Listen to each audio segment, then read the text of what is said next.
Hey guys, Roy from A&S Gear. Get out your gun because we're going to do some upgrades today. Alright, so today we're going to look at doing an installation for the Inception design upgrade kit. So the upgrade kit comes with the roller sear and spring, comes with their polished hammer, their fluted barrel guide, or not barrel guide, pump guide, and then their Mamba trigger, the single trigger Mamba trigger right there. So we're going to go ahead and throw everything in. First thing we need to do is get the parts off. So I'm going to I'm going to take care of this first, just so I can kind of get this out of the way. I like to disassemble a lot of things and just move them out of the way so that it's easier to work on. You might not necessarily need to take some of these parts off to do it this way, but I like to work in things where I'm not trying to hold a bunch of stuff at one time. So I'm going to remove the frame off and I'll work to the frame to the side. I'll work on the top section of the gun, the body and the pump handle and stuff with the frame off, just because it's easier to manipulate that way. You can do it any way you like, but this is the way I'm going to do it. So that's why I'm letting you know. So let's get the frame off, and we'll get the regulator off. You can do this a couple different ways. Some of these regs you can just spin them as they are. Sometimes they don't like to spin off because maybe this is super tight. The length of this is really pushing on the regulator and it doesn't want to come off. Some of them do. Since we're not really going to deal with the regulator, we can just set it off to the side.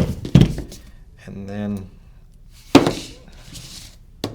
take the frame off.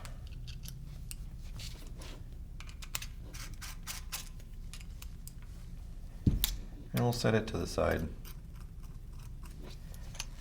so that we can work on that later.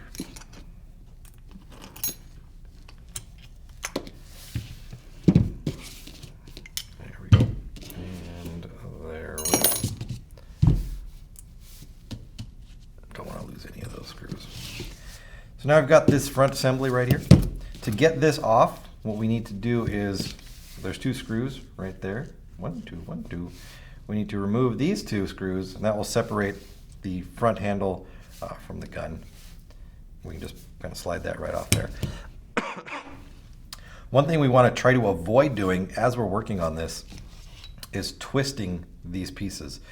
If we rotate these rods right here, we're going to change the overall length of the rod where it is threaded into the sled, and that will cause the straightness of our pump stroke to be off.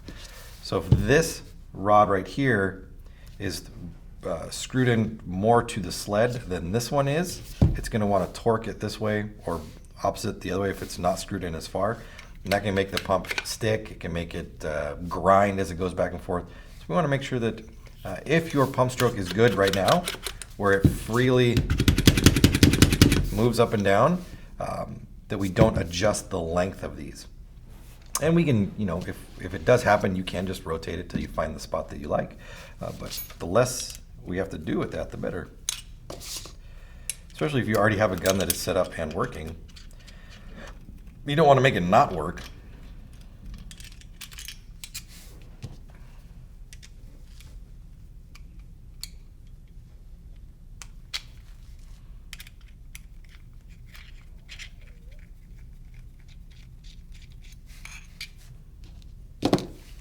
So that should release the pump off the front there.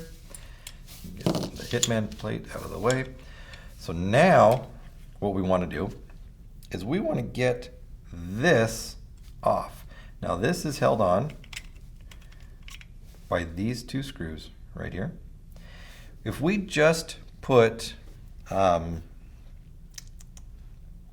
Allen key in the end of them and rotate, it is possible to rotate the back as well. It's run size too small. So if I just put this in here and spin, if this is really tight onto here, it's going to rotate the whole thing and it's going to start to change where this is threaded into the back. Luckily this one is not on there super tight, and I can just bring it out like that, which is going to make it easy. This one is the same way, so that's nice. You want them to be a little bit snug, just so they don't, doesn't come apart while it's in there. But if it was really tight, and if you started to turn this, the whole thing started to rotate, what you would do is there's a hole right here on the side. Now this is because this is a generic rod that they use. It could be on either one. You can see that the auto trigger connection point is where that hole is. So that's what this hole is for. But you can take an Allen key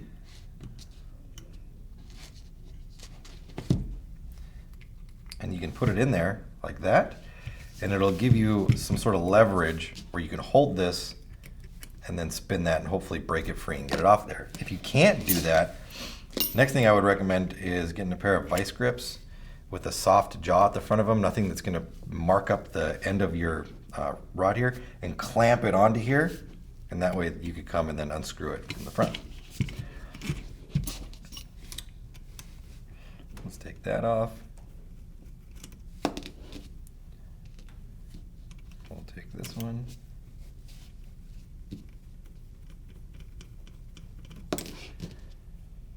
And then we can slide that off there. And we can slide, take the bolt out. We can slide the sled right off the back. All right, so now we're going to switch out the fronts here.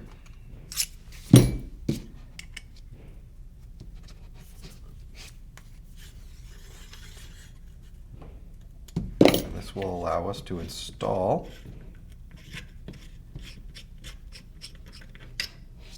the other one. I'll set this over here.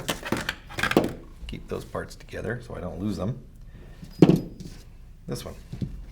Now when you do that, there's an O-ring that sits right here. You want to make sure that you remove that O-ring and put it on to this. If you do not put this O-ring on, it'll leak when you go to put it on there. If we pull this off, we can see that there's another O-ring down inside there already. So this O-ring inside here seals against the back side. This O-ring is going to seal against the front.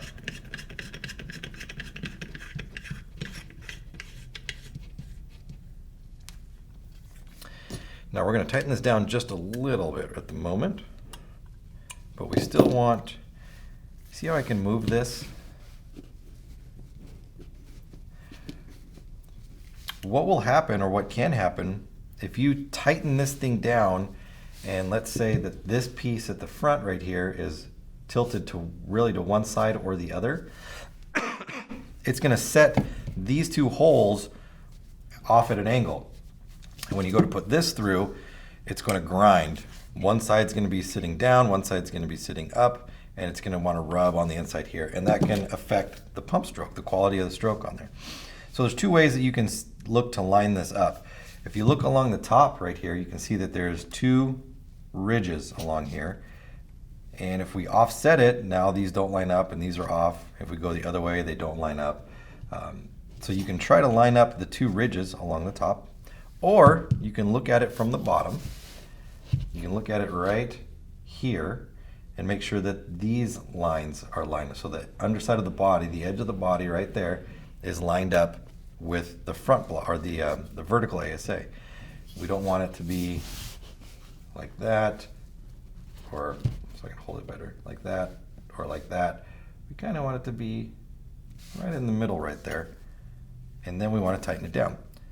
So as we're tightening it down, we're going to want to watch it though and make sure that we're not changing it. And even after you've tightened it down, sometimes you can rotate it like so. That's pretty tight, and I'm just a hair off, but sometimes you can still rotate it over. It's too tight. Not going to let me. If I was with my vise downstairs, I would be able to get that, but I am not.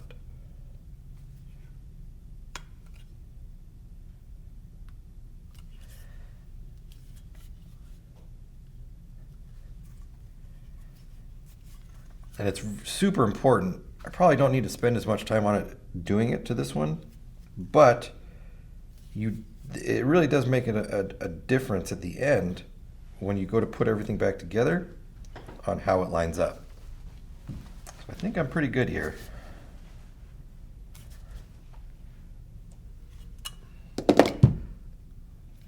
Pretty well centered right along there. My lines along the top are good. I usually go by the bottom. That's a better indicator for me. I like it because I can kind of look right down it and see it, see how it's set up down there. All right. So at this point, we would just put it back together. So we'll reverse the way we pulled it apart. So slide that through.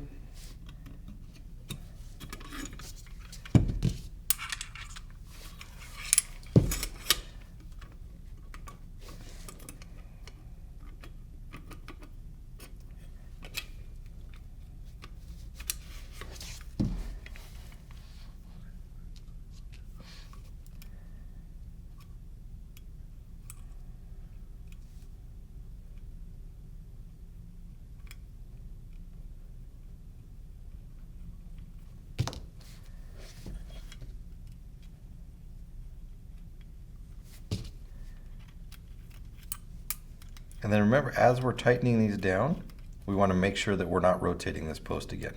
It's just important. I keep bringing it up, but it is important that we don't change the length on the setup right there. All right, so now that that's in, another thing you always want to check is once you've got your screws, you've taken the screws and put them into the pump arms right here, always look at the front to make sure that those screws are sitting flush at least with the front here. When this comes on and goes up against this, if these screws are protruding out like that, you can see how they're sticking out of the way, it's going to make this not sit flush up against this block assembly right here, and it's going to make it sit at a funny angle, and you could run into problems with that too. So let's put that on there, that on there. I always do this upside down.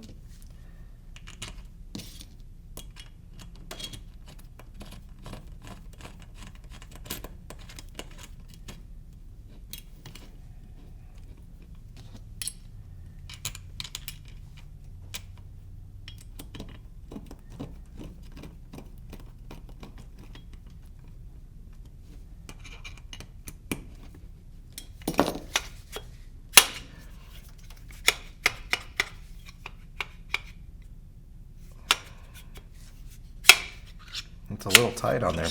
Now, if I got this situation like this, I would do two things. Obviously, this is not the way it should be. You can see how much it is sticking in here. So what I would do from this position, and this is good that this happened because it might happen to you too. I've seen a ton of snipers, and when I say a ton, I mean a lot of snipers, where the inside housing of the front pump handle is either not straight, it has debris inside there, it has all sorts of stuff in there that causes it not to want to slide. I've also seen that they put so much grease on these when they build them from the factory that it creates some swelling inside the inside this Delrin housing, and it swells up and then it doesn't slide on anything. So one way to tell if this is going to happen is I'm going to push this all the way forward so that nothing is inside here, I mean, besides my spring, but I want my spring to be in there. But actually, we can even do it without the spring inside there. And I'm going to see if this slides on and off. With nothing in here, nothing attached to it, this should just go bloop, bloop, bloop, bloop, bloop, bloop, and go back and forth. If I take it and I slide it on here, I can see that it gets stuck. It doesn't want to come off of there. So I know that this is straight, this piece right here, but the inside way they've machined this out and drilled it out is not perfect on the inside. And if you take a flashlight and you look inside there, you'll see that there's all sorts of junk inside there. So what you can do is you can drop this in and you can rotate this around in here, and that will kind of clean up any of the burring that's inside there. You'll probably end up with a bunch of junk. You can actually see it on here. You can see all these little pieces of the Delrin housing inside there. that are just getting caught on it. That's the paper towel here. Look at all that.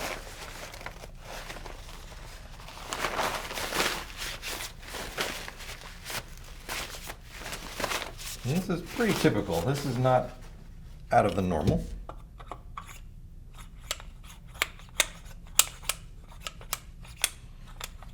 It's definitely better than it was. A lot of times what I'll do with these is I have down on my workbench, I have a bit that I can drop down inside here. It's kind of like a grinding bit. It's about this long. And it's just smaller than the diameter of this hole here. I put it on a drill and I just run it inside there, and it's almost like a bore. And I just run it in and I move it around and I just clean up the edges to make them as smooth as possible in there.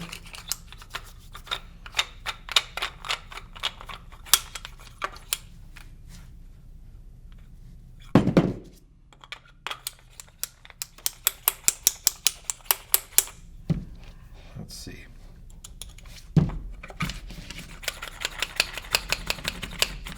Much better. Just a little bit of dirt. So that's good that that happened, so that if you see that happen, you know what's causing it. Because the worst thing could happen is you go put this all back together and then you go try to play and your pump handle sticks. It's a pain. All right, so let's get back to where we were.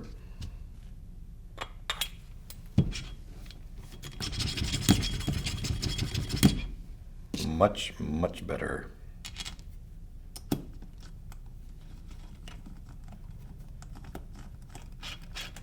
And that will even happen, what we're seeing that happen by switching out the what they call the fluted pump guide. That can happen just with your stock one. Over time, if it's been sitting in a box and you pull it out and it gets stuck, it can be because of that. So just check. Woo.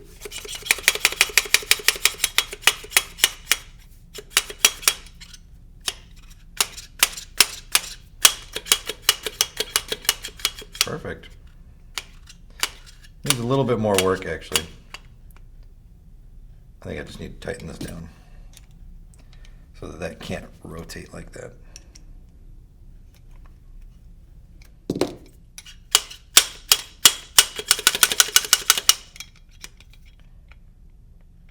Yeah.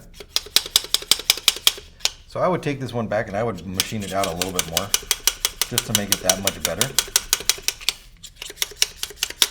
If I put a little pressure on the bottom of it with that, and I kind of set it offside, I can feel it wanting to grip a little more in there. But when pushing from the front, pushing from the top, it's nice and smooth.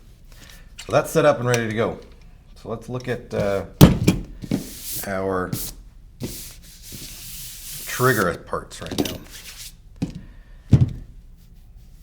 We're going to need to take the grips off. Actually, there's one more part that I forgot to put in the top. We'll get the grips off and then we'll move back to the body. There's one other thing. The hammer. The polished hammer that goes in there.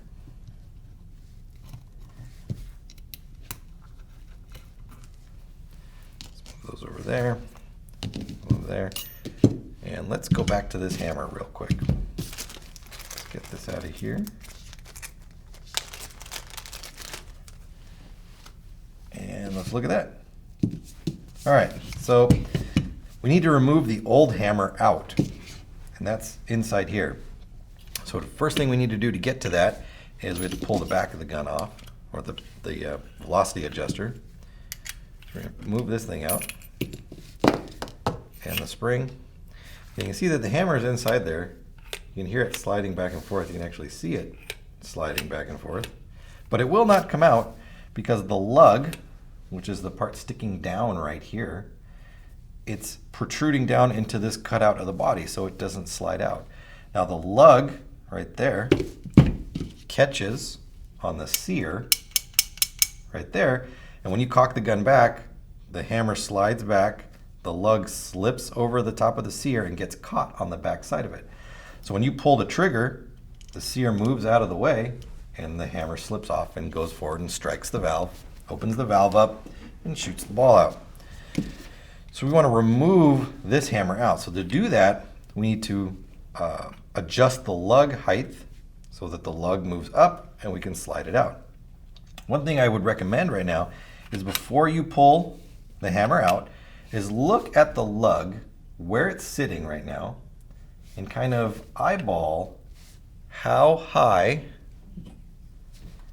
the lug is sitting compared with the body right here. It'll give you an idea of where you want to set the new lug height when you go to put it back together. Now, it might not be exact. It probably won't be exactly the same. So we'll have to set that as we go through the gun. But for right now, we just need to remove it. So we're going to come from the top side right here. You can see it's going to look like this one. Right now, we're looking from the top of the gun, we're looking at this piece right here. Here's the adjustment for the lug is right there. And this is where the bolt snaps in right here. And this is the back of the hammer. And that's the front of the hammer right there. So we're going to pull the old one out by just adjusting the lug up high enough so that it will slide on the back of the gun. Let's see here. Just about there. And now when I let go of this, we've adjusted that height and it'll slide right out. And you can see there's a little bit of a difference in height between the two. Some of the snipers and resurrections ran into some timing issues, some cocking point issues, and this will help change that. So it's a little bit of a longer hammer so that our firing sequence is a little bit different. So not all of them had that issue, but there were some that did, and by having a slightly longer hammer, you can solve that issue. You can see how much further the lug is going to sit up compared to the back of the gun or the back of the hammer. So this is a good upgrade right there. If you have timing issues or shooting issues, this can solve that. So we're going to drop this in just like we took the other one out. We want to make sure that the top of the lug, the adjustable side right here, is facing up when we go to slide it in. Put our Allen key into that adjustment screw slot, and then we can go down. I'm going to put it roughly where it was before. One other thing I do need to mention, let me do this first. When we adjust this down, you can see that it's going to come out the bottom right there. You can see how loose this is? Like, I can just easily turn this by hand. You do not want that in an autococker. Okay, this should not be loose. Because what's going to happen is while you're shooting the gun, the vibration of this thing moving around, this is going to adjust itself. And if the lug height changes, excuse me, then your timing will change. So it might not catch on the sear anymore. This could adjust itself way up like this, and then no longer does this catch on the sear in the trigger assembly, and it just doesn't cock itself, or never cocks, and it just goes and doesn't do anything. It could adjust itself so low that when you pull the trigger, the sear doesn't move far enough and it never lets go. So we don't want that to happen. To keep that from happening, there is a set screw that is down inside of here. You're going to put an Allen key in through the back, down in there, and you can turn it. And what it will do is it pushes against this lug right here. It's called the lug, the sear lug, and it'll keep it from rotating. You can see this is what it looks like right there. It's just a little button screw, little set screw to push against the lug. So once we've set this in the gun, then we would go ahead and just tighten that down, and it's going to keep it from rotating. I'm pretty sure also, if I'm not mistaken, let me make sure here, that there is, I don't know if they've done it in this one or not. There is. So at the end, down here, if we were to put this in,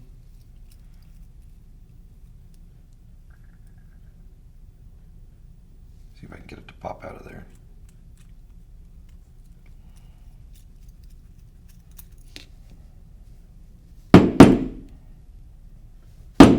There it is. See this right here? So this is just a little nylon, could be Delrin, it's probably nylon, little spacer right here. So this pushes against this. So this piece pushes against this, which pushes against this to tighten it down and make it so it doesn't want to move. If you just took this set screw and forced it up against this steel lug right here, you'd end up ruining the threads on them, and then they would never work properly. So you need to have that kind of that cushion, that spacer inside there. So if you do any kind of adjustment with these, make sure that you don't lose that. That is very important to have inside of there so that you're not mashing thread on face and ruining the thread lug, or the lugs of the thread, I should say, which would be terrible. It would cause some serious problems down the road. All right, so we can take this, we can snug it up right now to the point where we can still adjust this, but it's not easy to adjust. Like, that's much better. I can do it, I can adjust it, but it's got some definite feedback on it where it's not just gonna rotate itself around in there. All right, so now let's try this again. Much better. And then I'm going to look inside here and I'm going to say, okay, it was right about there when I had it in before. Then we can take our spring, put our spring back, take our IVG, velocity adjuster, and I just keep them flush with the back, and then we're done. So that takes care of that. So now we've got trigger and roller shear. So let's go ahead and take these out. So to get this out, we do need to remove the auto trigger cam and linkage arm.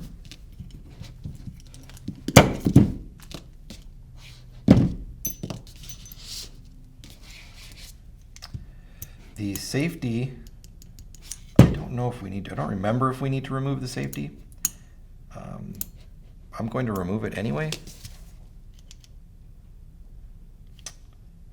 Actually, let's try to do it without. I don't remember if I can or not. I'd rather you guys not have to remove the safety if you don't need to, because there's a tiny ball bearing in there and a spring, which is very easy to lose. So let's try to do it without it. If we can, great. If we can't, then we'll take it out too. Let's see here. So we're going to go this way. We always want to look for the knurling on these and see if we can pop them out that way. It's hard for me to tell on this one which side it's on there. It may actually be right there.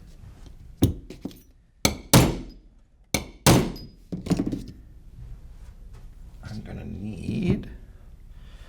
I'm going to pause this real quick, guys. I need to get something I can hammer on this. This table is not conducive to hammering on.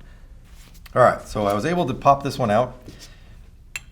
This is the roll pin right here that holds the sear in place inside there. You can see that. You always want to make sure that you know which side is coming out first. You can see this pin right here has what they call knurling on it. It has little lines where they've ground out little like channels so that when this gets pushed in and gets hammered in, it grips it and it doesn't want to rotate itself out. The other side is just smooth. So when I pull it out, you'll see it for sure. So when you take a pin out, a roll pin like this that has knurling on it, you can see that this side is smooth right here. This side has all the teeth on it. You do not want to pass the teeth through the entire piece. You want the teeth to come out first. So you always want to look to see what side of the post needs to come out first. So you don't drive that teeth section through all the parts that you're trying to work with. All right, so there's our sear and our spring. And then we're going to try to pull this out. Like I said, I don't remember if I can or not. And then I did realize, which I forgot, is there's a set screw right here on the top. Now this set screw pushes against this roll pin that's right here, and it can come out either direction. It is not knurled, so it does not matter. You can just push it out typically. You might need to give it a little bit of a hammer if it doesn't pop right out. So let's just see how much it takes once we've done that. Not a lot, just a little tap tap. So that's the pin for that. And then, I did get it out. So that comes out. Now let's see if we can get the other trigger in without removing the safety. So here's our old sear, old trigger, old sear spring, all off to the side right there. We're going to do our new trigger, new sear spring right here. Now the difference between these two, obviously the trigger's different. You can see that the trigger's different. It's different shape, different design, all sorts of stuff. It's going to be smoother. I like these little single triggers, but the real difference here is on the sear. So in the other one, let's just put these side by side real quick. You can see the difference in the height right there.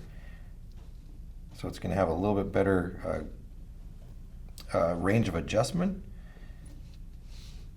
The back side of the sear here has a roller bearing on it. The back side of this one is just metal.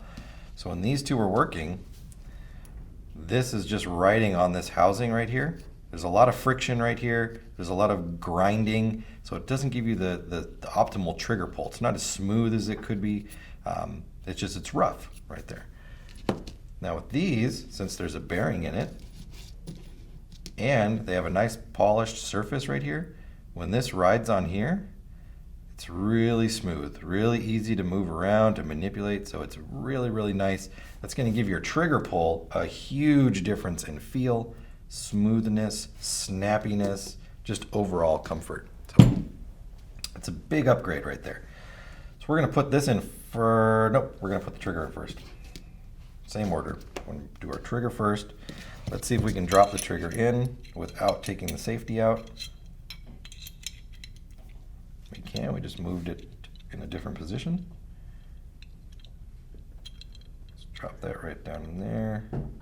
Using their pin that they've provided, slide that through, and then tighten it down. Woo! All right, there we go.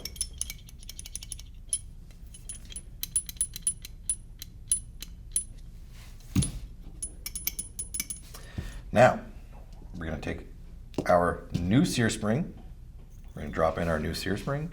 We're going to take our new sear, drop it in, and we're going to push it down. We want to line up the hole right here where our old pin was, and we're going to run it through. So now we're going to use the same pin that we used before. They don't provide a new pin for the sear. You don't really need it. This is the perfect one right there. But we want to make sure that we come through the same way we did before. So you can look at the hole that was in your frame or whatever it is before, and look for the hole that's got the teeth marks in it. And that's the hole we want to pass the smooth side through first, so that the teeth go into the same section that they were in before. And then we just need to line that hole up and pop that in. Now what we'll need to do is hammer this down a little bit. So I am not going to hammer this pin in, because as soon as I'm done with this video, I'm going to pull all this stuff back out again and put it back to stock. So that would be, you just take your hammer and boop, boop, boop, boop, boop. If you're careful enough, you could do that. You don't want to damage the body here. If you're worried about that, take a punch like that, and then you would hammer it in that way, so that you're not potentially going to damage the body in any way. It's a big difference right there, and just overall feel of just the two pieces grinding on each other. All right, so now we can take this And we can put our frame back together.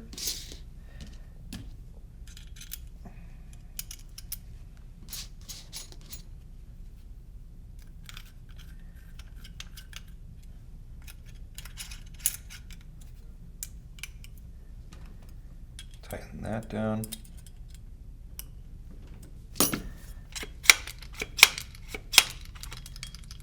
Very nice.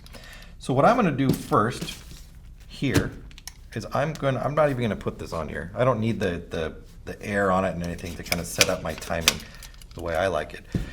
So I'm going to put my bolt in. I'm going to snap it in so that I know I'm grabbing on that.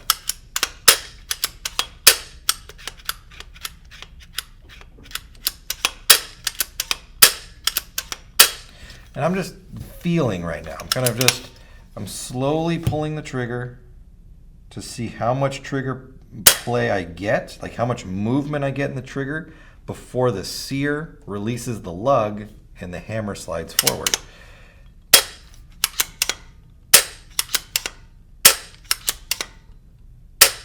So I get a little bit of trigger pull, maybe 1/8 of an inch or so before it fires, which for me is okay. Phone's ringing. So that is okay. But what I want to make sure is that the gun cocks under all circumstances, where if I do fast it cocks, if I go slow it cocks, and I'm okay with that trigger pull, which for me is fine. But now what I need to do for sure is to make sure that the auto trigger works with it as well. And that can do all sorts of funny things.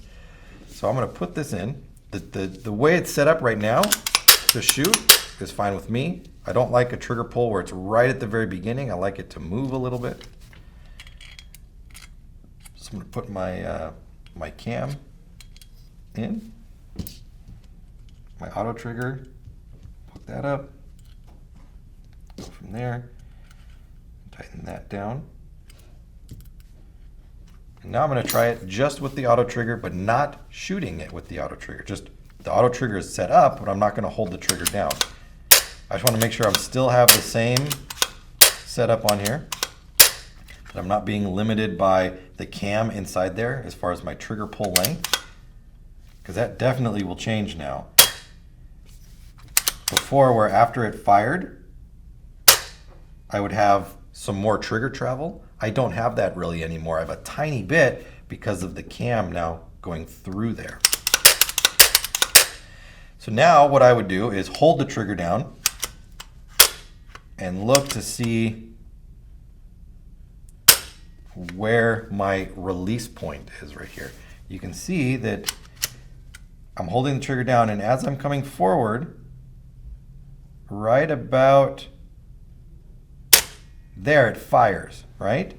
But I still have a ton of bolt travel before it gets to the front. So for me, that's firing a little too early in my auto trigger. So if you start to do it really fast, you might not see it as much, but you might run into some velocity issues with that. So let's look at how to fix that. So what I would do for this, in order to get the release to be just a little bit longer on that, is I would bring the lug height down a little bit. So I would pop the bolt out. I would use my Allen key and get to my lug, and I would bring my lug maybe a half turn down, and then I would do it again. Make sure I have normal operation. And then see where my firing point is. Now you can see it's moved way further up. Before it was firing maybe right about there, and then I would have it move forward like that. Right now I'm going to get, if I'm holding the trigger down right now, you can see I come all the way up to here, and then it fires with maybe, I don't know, a 1/4 inch more travel. Just that much right there.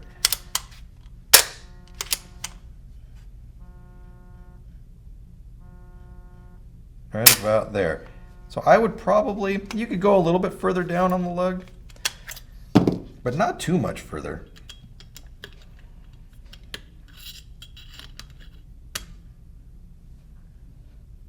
I'm doing a quarter turn right there.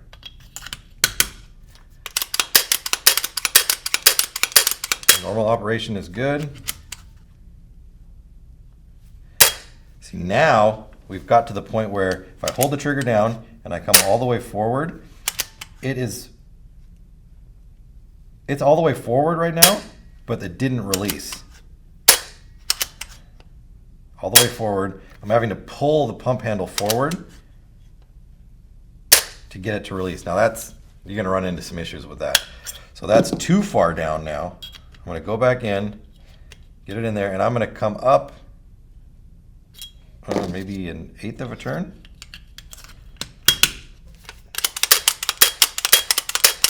Still good.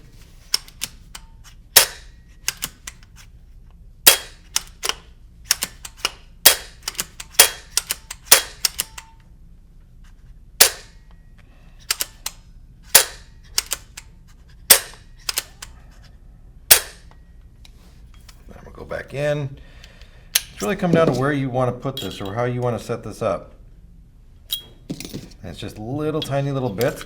That's why we were talking about, that little piece that is inside the hammer that keeps that lug from moving during vibration. That's where this comes in to be super critical. You can see how variant it gets when I just adjust it a little bit. Imagine if while you're playing, that's just adjusting itself any way it wants to. You're going to get all sorts of weird stuff going on. I like that right there. I got maybe that much play right there after the firing. The bolt is already going to be forward. Perfect.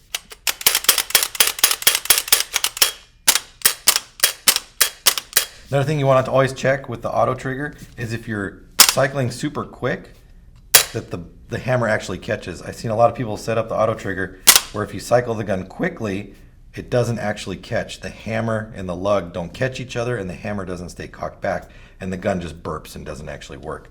So if you can pull it back slowly, it works. Pull it back quickly, and it works. And we've got it set up at the front like that, where our firing sequence is very close to where the bolt is all the way forward. Perfect. All right, so there we have it. We would take our reg, thread this thing back on, connect our macro line up. It's gonna be the hardest part. And there we go. Installation of the Inception Designs upgrade kit for the Resurrection and the Snipers.